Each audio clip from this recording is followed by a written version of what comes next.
क्या दे रहा है, टाइप ऑफ फूड चेन। सबसे पहला GFC, ग्रेजिंग फूड चेन, जिसको हिंदी में कहते हैं कि हम लोग चारण खाद्य श्रृंखला। ठीक है, कल जाते जाते भी बात किया था कि ये कितने टाइप का है, 2 टाइप का। ठीक है, एक जो कहाँ मिलेगा, स्थल पर, जमीन पर, और एक जो कहाँ मिलेगा, जल में या पानी में। ठीक है, अब क्या होगा तो इसके बारे में जरा देखिए हम लोग। स्थल पे तो कई बार, यानी कि जो जमीन पर हम लोग देख रहे हैं, एक अपना छोटा सा इकोसिस्टम, जैसे घास।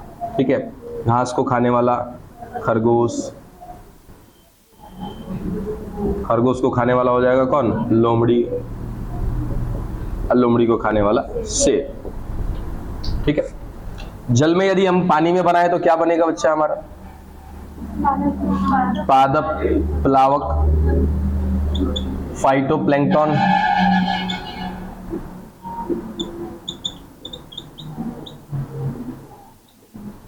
इसको खाने वाले कौन, जंतु प्लावक, जूप्लैंक्टन।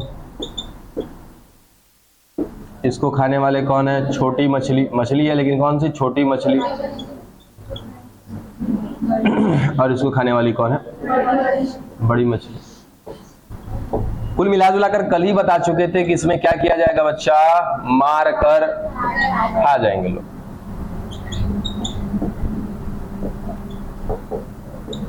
चाहे ये पानी में हो या जमीन पर हो, यहाँ पर मारकर खाने वाली ही बात होती है। तो ऐसे फूड चेन को क्या कहा जाता है, GFC, ग्रेजिंग फूड चेन, या तो फिर कहीं ना कहीं चारण खाद्य श्रृंखला। इसके कुछ बिंदु आ जाते हैं, दोनों को जरा देखो और देख के बताओ कि क्या बातें इसमें विशेष दिख रही हैं आपको।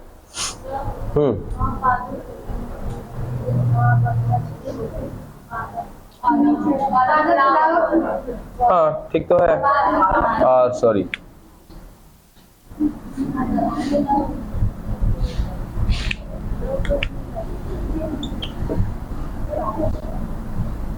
ठीक है। अरे बाबा, चलो देखो बताओ जल्दी से कि इसमें क्या आपको विशेष लग रहा है, जो आपको लग रहा है ऐसा कि कुछ थोड़ा सा कुछ तो इसमें विशेष होगा। बताओ,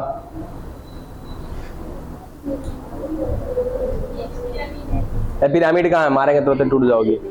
पिरामिड अभी आएगा, पिरामिड अभी बना नहीं है, वहां पे बात करना है कि पिरामिड सीधा होता है कि उल्टा होता है, क्या होता है। यहाँ पिरामिड की बात नहीं है।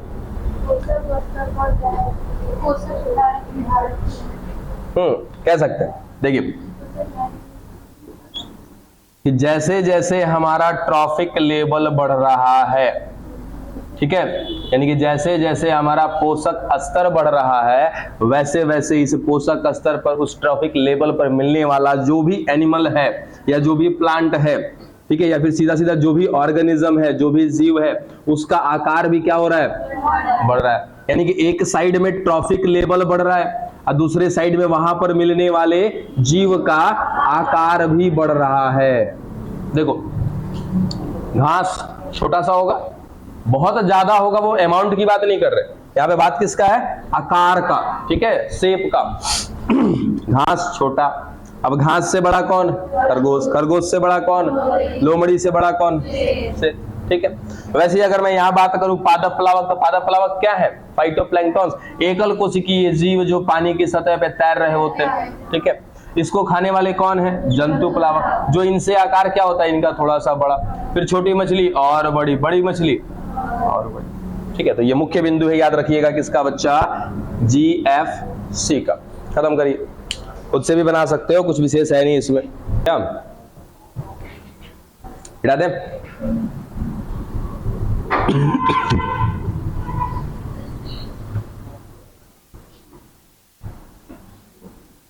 दूसरा क्या है, PFC, पैरासिटिक फूड चेन।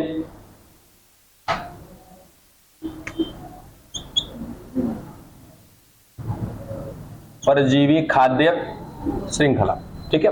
अब एक ऐसा खाद्य श्रृंखला, एक ऐसा फूड चेन जिसमें हम लोग किसको शामिल करने वाले हैं बच्चा, परजीवी को शामिल करने वाले। और परजीवी इन द सेंस क्या हो जाता है, एक ऐसा जीव जो किसी दूसरे जीव के शरीर के अंदर या तो उसके शरीर के बाहर रह करके क्या प्राप्त करता है, भोजन या पोषण प्राप्त कर रहा होता है, उसको क्या कहते हैं हम लोग, परजीवी। ठीक है, एग्जाम्पल के तौर पे आप खुद से हमेशा याद रखिए कि जो हम लोग के शरीर के बाहर लगते हैं, जैसे दीमक वगैरह, ठीक है, या फिर चेचड़े, याद है चेचड़ों की भी बात की थी हमने। अब चेचड़े कौन होते थे, कुत्ते या गाय भैंस जो भी मवेशी होते हैं, उनके बाहर काले काले से जो कीड़े लग जाते हैं ना, उनकी त्वचा से चिपक कर उनका खून चूस रहे होते हैं, वो क्या है, एक प्रकार से परजीवी है, पैरासाइट है। जोक, जोक का नाम सुना सभी ने, जोक। अगर आप पानी में जाओ, नदी का पानी या फिर तालाब का पानी यदि खराब है तो उसमें कहीं ना कहीं क्या मिलेगा, जोक मिलेंगे। ठीक है, वो जोक आपकी त्वचा से चिपक जाएंगे, आपके शरीर से खून को चूसना चालू करेंगे, तो वो पोषण ले रहे हैं, भोजन ले रहे हैं आपके शरीर के बाहर से। ठीक है, एक हो गया क्या कि शरीर के अंदर, जैसे जब हमें मलेरिया हो जाता है तो मलेरिया कैसे होता है, तो मादा एनाफ्लीज, ठीक है, यानी कि फीमेल मॉस्किटो है जिसका नाम है क्या, एनाफ्लीज, उसके लार में क्या पाया जाता है, प्लाज्मोडियम। अब प्लाज्मोडियम एक प्रकार का क्या है, पैरासाइट है, परजीवी है। जैसे ही वो मच्छर आपको काटने, हालांकि ये पूरी कहानी बता चुके हैं ना आप लोग को, मच्छर ने काटा, वो लार आपके शरीर के खून में गया, उसमें क्या था, प्लाज्मोडियम, वो प्लाज्मोडियम आपके शरीर में घूम करके क्या ले रहा है, पोषण ले रहा है। ठीक है, तो या तो मैं कह सकता हूं कि किसी जीव के अंदर या तो उस जीव के बाहर रह करके कुल मिला जुला कर क्या लेने वाला है, ये पोषण, तो ऐसे जीव को क्या कहेंगे हम लोग, परजीवी कहेंगे। ठीक है, अब एक छोटा सा एग्जांपल हम लोग लेते हैं, जैसे एक पेड़, ठीक है, इस पेड़ पर रहने वाले कुछ पक्षी, पेड़ की संख्या दिखा देते, एक है, पक्षियों की संख्या मान लो सपोज 50 हो गया। और क्या पक्षी पर कीड़े लगते हैं क्या, उनके शरीर पर, घर में तोता वगैरह है, नहीं रखे हो, तोता रखना, देखना क्या वो दिन भर खुजली करते रहेगा, तो उनके शरीर पर क्या होते हैं, छोटे मोटे कीड़े लगे होते हैं। आपको देख के एहसास नहीं होगा, लेकिन उनके शरीर के त्वचा पर कहीं ना कहीं बाल के नीचे मिलेंगे छोटे मोटे कीड़े। तो हमने अगर सपोज कह दिया कि एक पक्षी पर, चाहे वो कोई भी पक्षी हो, एक पक्षी पे चलो मान लो 5 क्या मिल रहे, परजीवी मिल रहे, ऊपर परजीवी रख देते हैं, कितने हो जाएंगे, कितना रखा आपने पक्षी, 50, यहां पे कितने हो जाएंगे परजीवी, बोलो, इनकी संख्या हो जाएगी कितनी, 250। ठीक है, अब हम भी पिरामिड बनाने जा रहे थे, अभी यहाँ पे क्या दिख रहा है कि जैसे जैसे हम लोग ट्रॉफिक लेवल बढ़ा रहे हैं, वैसे वैसे इस ट्रॉफिक लेवल पर मिलने वाला जो ऑर्गेनिज्म है, इसका आकार छोटा होता जा रहा है। देखो, पेड़ बड़ा होगा, उस पर मिलने वाला पक्षी छोटा होगा, और उसके शरीर पर मिलने वाला जो पैरासाइट है वो भी क्या होगा, और छोटा होगा। तो मुख्य बिंदु यहाँ पे क्या है कि जैसे जैसे हम लोग पोषक स्तर बढ़ाएंगे, वैसे वैसे पोषक स्तर पर मिलने वाले जो जीव है उनका आकार कम होता जाएगा। ठीक है, तो मेजर पॉइंट यही है, दिमाग में रहे, रख लीजिएगा।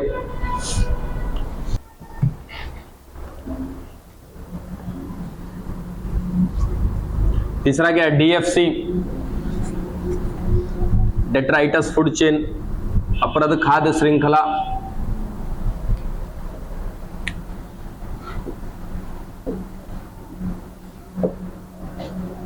देखो अब क्या है, ये खाद्य श्रृंखला में पहला बिंदु याद रखना कि क्या होता है बच्चा, सबसे छोटा खाद्य श्रृंखला होता है। मतलब कि इसमें ही एक ऐसा फूड चेन है जिसमें आपका ट्रॉफिक लेवल क्या होते हैं, बहुत कम होते हैं। आपका लगभग 2 ही होगा, 2 से ज्यादा का तो कोई बात ही नहीं है। तो सबसे पहला क्या होगा, यहाँ पर कोई मृत शरीर। अब मृत शरीर मतलब कि कोई भी डेड कंपाउंड किसी का, चाहे वो एक प्लांट का हो सकता है या किसी एनिमल का भी हो सकता है। ठीक है, जिसको आप T1 कह सकते हो। इसके ऊपर सीधा के सीधे कौन आ जाएंगे बच्चा, डिकम्पोजर, यानी कि जिसको हम कहते हैं अपघटक, या फिर ऐसे लिख दो कवक और जीवाणु, फंजाई और बैक्टीरिया। और इस फंजाई और बैक्टीरिया को कहीं ना कहीं हम लोग क्या बोलते हैं बच्चा, अपघटक या डिकम्पोजर।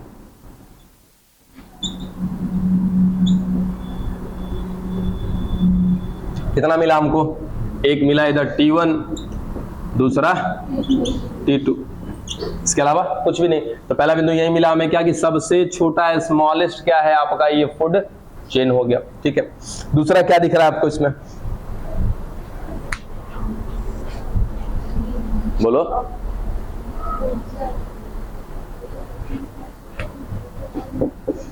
बताइए क्या भी यहाँ पे क्या नोट लिखना चाहिए हम लोग को।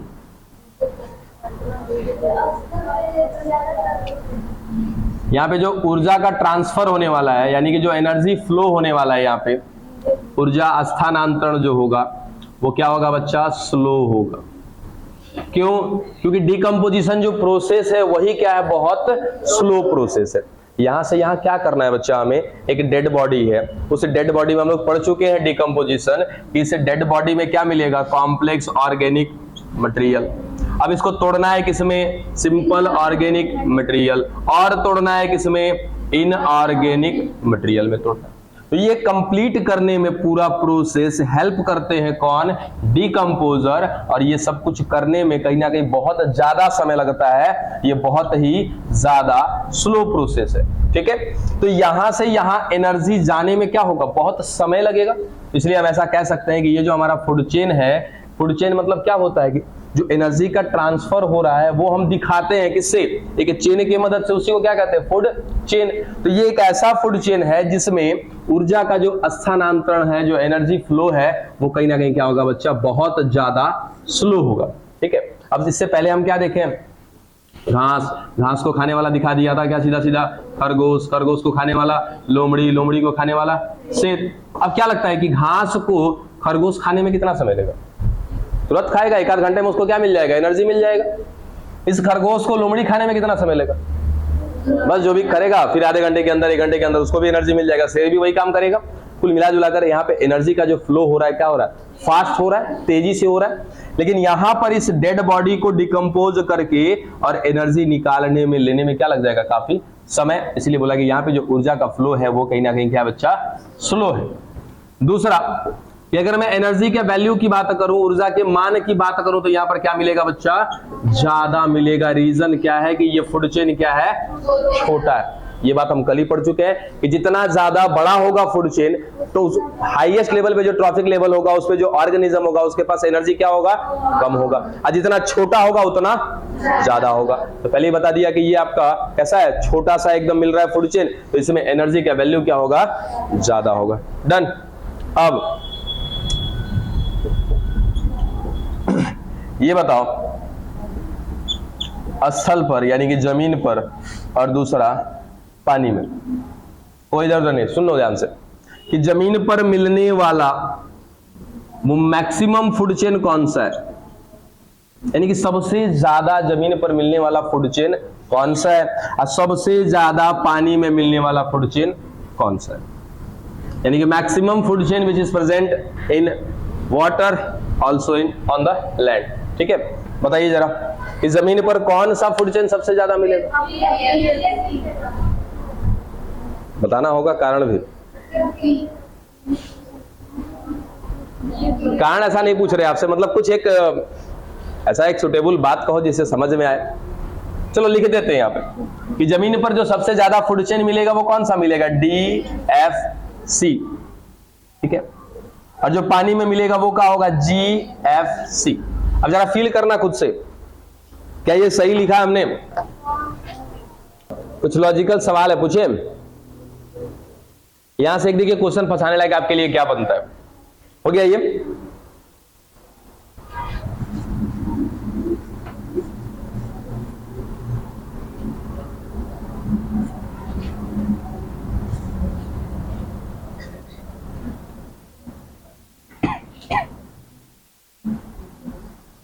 देखो इसको मुझे क्या नाम देना चाहिए, प्रोड्यूसर, कंज्यूमर, बताइए, उत्पादक या उपभोक्ता, स्मृत शरीर को सोच समझ के जवाब दीजिएगा। पक्का? कौन सा उत्पादक,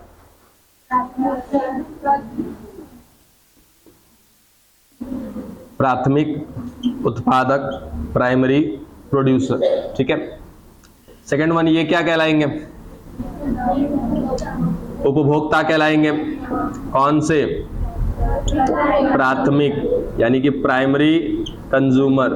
ठीक है, अब सवाल यहां से बनेंगे, ये नहीं पूछेगा आपसे कि क्या हो रहा है क्या नहीं हो रहा है, ये सारा कहानी आप जानते हैं। आपको फंसाना होगा तो सवाल यहां से, जो आपका DFC है, इसे DFC में अभी कभी कभार पता है कि बहुत बेतुका सवाल दे देगा, एकदम गलत सा सवाल, फिर भी आप उसको सही करके टिक कर दीजिएगा।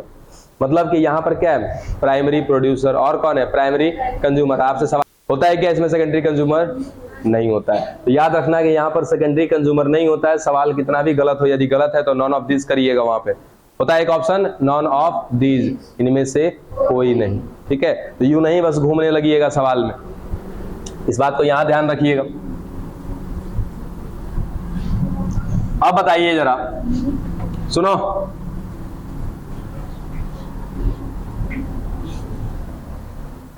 एक मैं कह रहा हूं पादप परजीवी, यानी कि एक ऐसा पैरासाइट जो किस पर लगा हुआ है? प्लांट पर, पौधे पर। एक को कह रहा हूं मैं जंतु परजीवी, एक ऐसा पैरासाइट जो किस पर लगा हुआ है? जंतु पर। ठीक है, दोनों के दोनों कौन है? पैरासाइट। इन दोनों में से किसके पास एनर्जी का वैल्यू मैक्सिमम होगा? क्वेश्चन पल्ले पड़ा? पहले क्वेश्चन सुना करो, बार बार शटर खोलते हो ना, किसी दिन तो पिटा जाओगे जाते जाते। अभी तक ऐसा कुछ सोचा नहीं है मैंने। बताओ, आराम से क्वेश्चन समझो कि एक परजीवी ऐसा जो या तो पादप के अंदर होगा या पादप के ऊपर होगा, एक ऐसा पैरासाइट जो या तो जंतु के अंदर या जंतु के ऊपर। ठीक है, जंतु माने कोई भी एनिमल। अब दोनों के दोनों है परजीवी, इन दोनों में से किसके पास एनर्जी का वैल्यू ज्यादा होगा, ऊर्जा का मान ज्यादा होगा? पक्का? कितने कितने लोगों का मानना है कि नहीं, पादप वाला जो परजीवी है इसके पास एनर्जी का वैल्यू ज्यादा होगा? Rise your hand. आवाज तो बहुत लोगों की आ रही थी। हा? तो हाथवा का नहीं उठा रहे हो? सब उठाओ। उठाते टाइम तो एक दो को उठा रहे हो। इधर आप लोगों को क्या लगता है? पादप होगा? एक्सप्लेन करिए। पादप परजीवी होते हैं या फिर पोषण, मतलब कोई पादप है और उस पादप को खाकर उस पादप परजीवी मतलब होते हैं। परजीवी कभी खाता नहीं है। परजीवी हाँ, उससे पोषण चुराता रहता है। परजीवी क्या करता है? खाता ही नहीं है, उसको जिंदा रखता है और उसे जिंदा से क्या करता है? पोषण प्राप्त लेता है। ये भी ध्यान रखना। ठीक है, वो कौन थे जो मार देते? वो प्रीडेटर कहते हैं, परभक्षी कहते हैं उनको। ठीक है, ये मारने वाले में से नहीं है। ये आपको जिंदा रखेंगे और जिंदा रख के आप वहीं से क्या लेते रहेंगे? भोजन पानी जो लेना है लेते रहेंगे। बताइए, आपने कैसे कहा कि इस प्लांट वाले परजीवी के पास ज्यादा एनर्जी होगा, ज्यादा ऊर्जा का मान होगा इस जंतु वाले परजीवी से? ये छोटा पोषक स्तर होता है। अरे बड़ा पोषक स्तर होगा। जंतु घास पर निर्भर होता है, फिर इससे इस जंतु से परजीवी पोषण मिलता है। बड़े सही है। देखिए क्यों इसके पास एनर्जी का वैल्यू क्या होगा? ज्यादा होगा। ठीक है, हमको क्या करना चाहिए? ऐसे सीन में फटाक से क्या करना चाहिए? एक फूड चेन बना करके देख लेना चाहिए। अब पादप परजीवी है तो सबसे पहले कौन आएंगे बच्चे? प्रोड्यूसर। अब प्रोड्यूसर में कौन है हमारे पास? प्लांट। ठीक है, तो इस प्लांट को रख दिया हमने T1 पे और T2 पे कौन आ जाएगा? पैरासाइट। ठीक है, चलो कितने ट्रॉफिक लेवल बने यहाँ पे? 2। अब यहाँ पे जो भी होगा वैल्यू, सपोज यहाँ पे मान लिया चलो 100 किलो कैलोरी मिल रहा है यहाँ पे। ठीक है, और 100 किलो कैलोरी के बाद अगर हम एनर्जी फ्लो का 10% का रूल देखें तो क्या कहता है कि ऊपर कितना जाएगा? 10%। 100 का 10% कितना होगा? 10 किलो कैलोरी पहुंच गया किसके पास? इस पैरासाइट के पास। कौन से पैरासाइट के पास? प्लांट वाले के पास। ठीक है, अब अगर मैं एनिमल वाला बना दूं तो सबसे पहले मुझे क्या दिखाना होगा? घास या कोई प्लांट? चलो घास या कोई प्लांट दिखा दिया। इस पर किसको दिखा दूंगा? किसी एनिमल को। ठीक है, जैसे सपोज खरगोश। और फिर जब ये खरगोश मर गया तो इसको खाने पीने वाला कौन है आपका? परजीवी, पैरासाइट। यहां पर कितना बन गया? T1, T2, T3। T1 में कितना रखा था हमने? 100 किलो कैलोरी ना, तो 100 किलो कैलोरी। यहां से ऊपर कितना पहुंचेगा 10 किलो कैलोरी। यहां से ऊपर कितना पहुंचेगा 1 किलो कैलोरी। अब बताओ किसमें भैया एनर्जी का मान ज्यादा मिल रहा है, पादप वाले में ना। तो यहां से ये भी ध्यान रखिएगा कि एक ऐसा पैरासाइट जो डायरेक्टली डिपेंडेंट होगा किस पर, प्रोड्यूसर पर, ठीक है। ये तो हमने आपको एक्सप्लेन करके बताया। स्टेटमेंट में क्या आ जाएगा, एक ऐसा पैरासाइट जो डायरेक्टली डिपेंडेंट है, किसके ऊपर डिपेंडेंट है वो, प्रोड्यूसर पर, उत्पादक पर डिपेंडेंट है, तो उसके अंदर जो एनर्जी का वैल्यू होगा वो क्या होगा, ज्यादा होगा, ठीक है। अब दिमाग में जैसे रखना है रख लीजिएगा। क्या बच्चा 1 कहां पे, ये हाँ तो एक ही लिखा है मैंने। अरे बच्चा मॉलिक्यूल मींस क्या होता है, अणु, और यहाँ पे मैंने इस बार किलो कैलोरी लिया है तो चलेगा ना। ये क्या ले लिया मैंने इस बार, यूनिट ले लिया, इकाई ले लिया मैंने इसका, ठीक है। और जो मॉलिक्यूल था वो क्या था, अणु हमने लेके चला था, तो वैसे भी लेके जा सकते हो, आपके ऊपर डिपेंड करता है।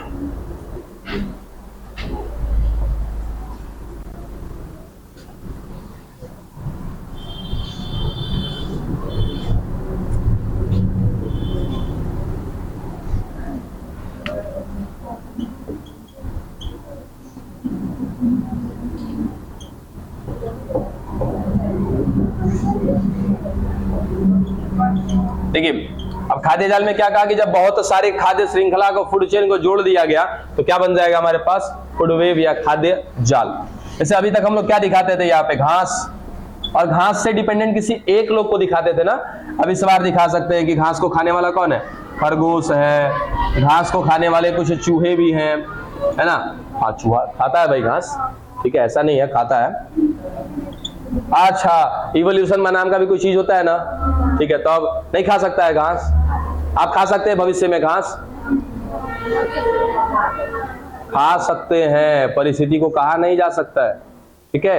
हो सकता है कि आने वाले समय में भोजन ना मिले, घास मिले, और अपने आप को सर्वाइव रखना है, तब तो भैया खाना तो पड़ेगा, बदलाव लाना तो पड़ेगा, ठीक है। अब उसके बाद और कौन, टिड्डा, जिसको क्या कहते हैं, ग्रास हॉपर, ठीक है। अब इस खरगोश को खाने वाला कौन है, लोमड़ी। क्या ये लोमड़ी चूहे को छोड़ देगी, नहीं ना। फिर उसके बाद इसी में लिख देते हैं किसको, मेंढक, ठीक है। अरे मेंढक फतिंगा खाएगा ना, चूहा खाएगा नहीं खाएगा बात की चीज है, नहीं लगता एकदम जाल सा बनता जा रहा है, ठीक है। इसी को क्या कहते थे बच्चे हम लोग, खाद्य जाल। यानी कि यहाँ पे बहुत सारी फूड चेन को जब एक साथ हम मर्ज कर देंगे, जोड़ देंगे, तब जाकर क्या बनता है हमारा खाद्य जाल। अब यहाँ से 2 पॉइंट बनते हैं, क्या बनते हैं वो सुनो। कितने लोगों को पता है ये वर्ड स्टेबल, अस्थाई, इसका मतलब क्या होता है, जो ज्यादा स्थिर होगा उसको क्या कहेंगे, स्टेबल है, अस्थाई है, ठीक है।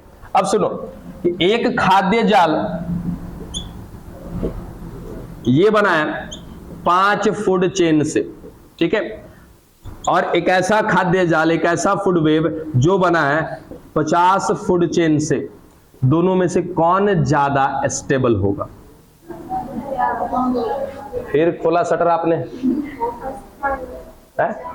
इसको बताने से पहले इसके बारे में सोच लिया, और यदि ऐसा हो कि हमने जैसे ही आपने कहा कि सर ये वाला, पूछे क्यों, तो जवाब है नहीं, उसे में मुंह लटका दोगे। तो कृपया करके जवाब देने से पहले उसका रीजन अपने पास तैयार रखें। बताइए कौन बेहतर होगा, कौन ज्यादा स्टेबल होगा, क्यों। जितने खाद्य जाल में जितने मतलब खाद्य श्रृंखला होते हैं, नहीं पल्ले पड़ा मैं, इस खाद्य जाल में हाँ जितने खाद्य श्रृंखला होता है, कैसे कैसे मान ले आपकी बात, मानना तो पड़ेगा सर, बैठो, ऐसा थोड़ी होता है। और कोई जिसको समझा पाए कि कौन इसमें ज्यादा स्टेबल होगा, जो ज्यादा फूड चेन से बना है वो, या जो ज्यादा कम फूड चेन से बना है वो। ज्यादा कहा गया से तो रिपीट कर दिए कौन, बताइए। एक ऐसा जो मैक्सिमम फूड चेन से मिलके बना और एक ऐसा जो मिनिमम फूड चेन से मिलके बना है, कौन ज्यादा स्टेबल होगा और क्यों, कैसे।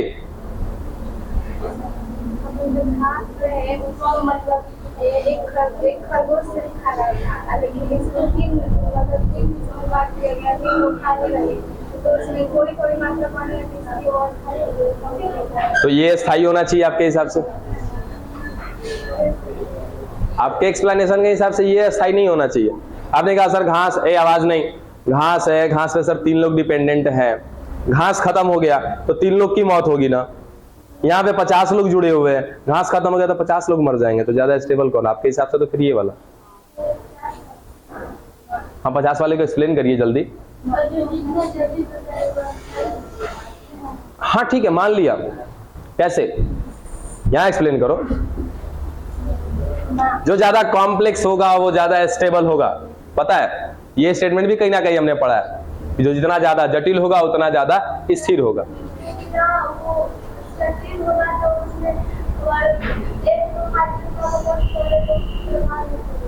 ये बात पल्ले पड़ेगी, ठीक है?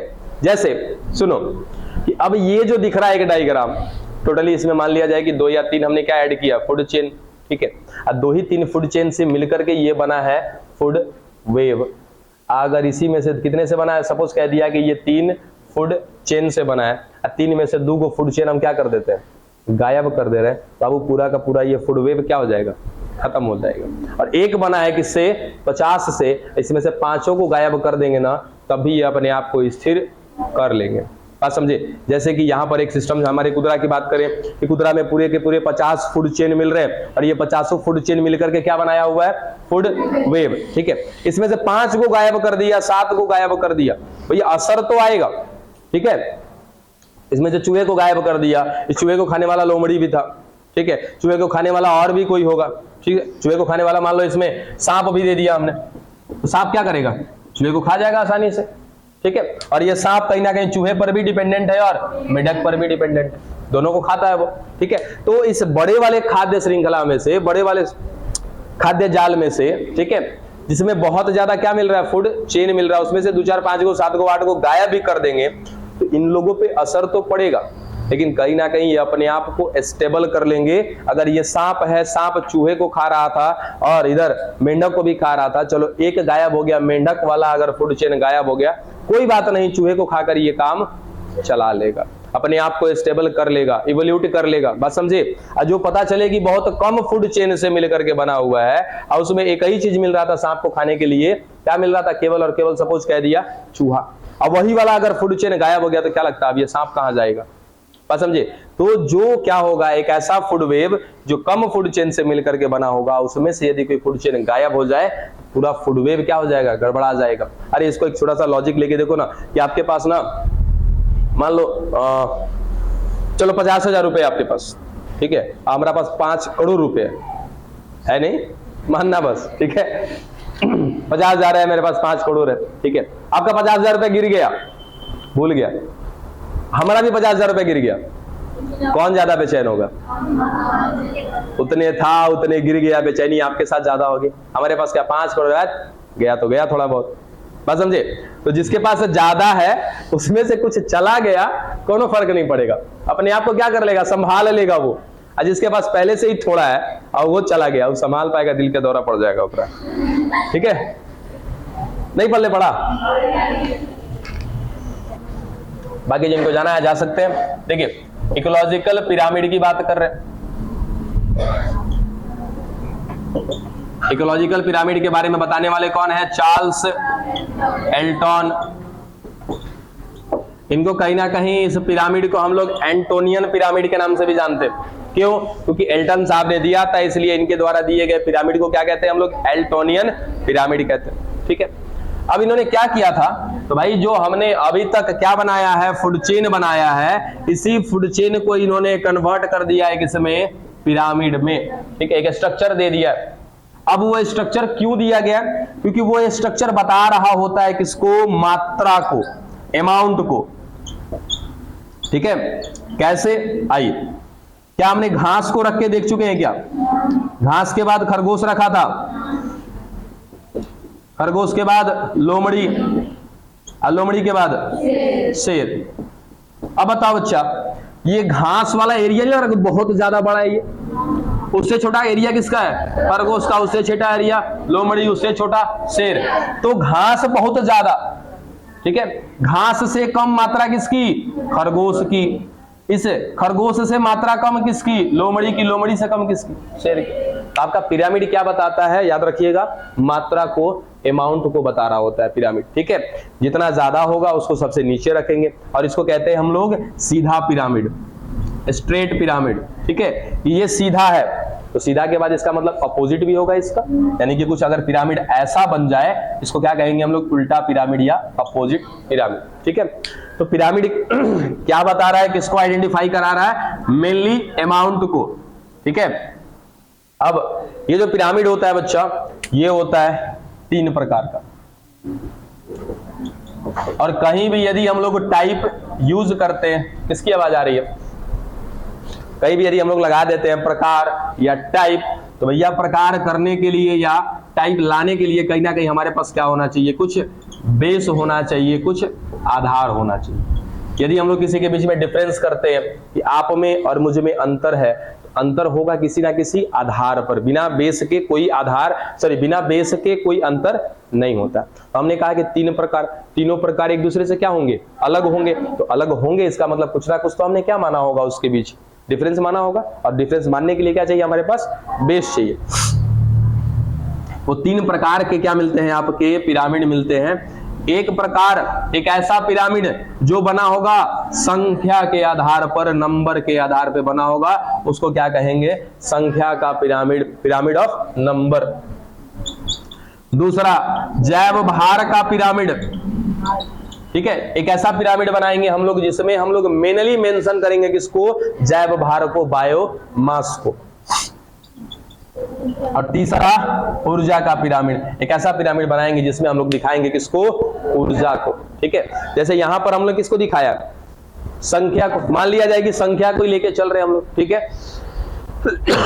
घास की संख्या ज्यादा होगी क्या?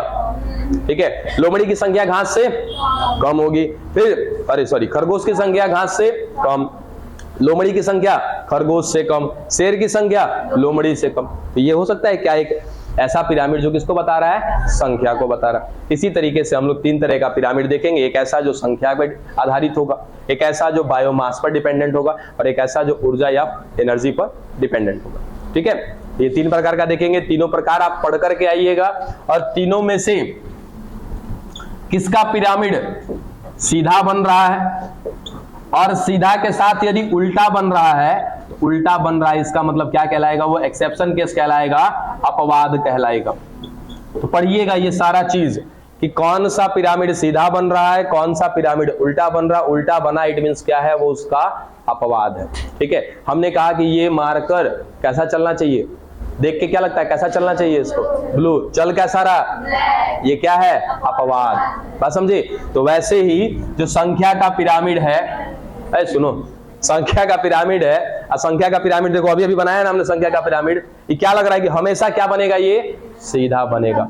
अगर कहीं ऐसा भी आपको फूड चेन देखने को मिल रहा है जिसका पिरामिड सीधा ना बन के कैसा बन रहा है? उल्टा, तो वहां से क्वेश्चन मेनली बनते हैं, ठीक है ना। उन सब चीजों को भी ध्यान में रखिएगा, पढ़िएगा बढ़िया से। और किसी का कोई सवाल है?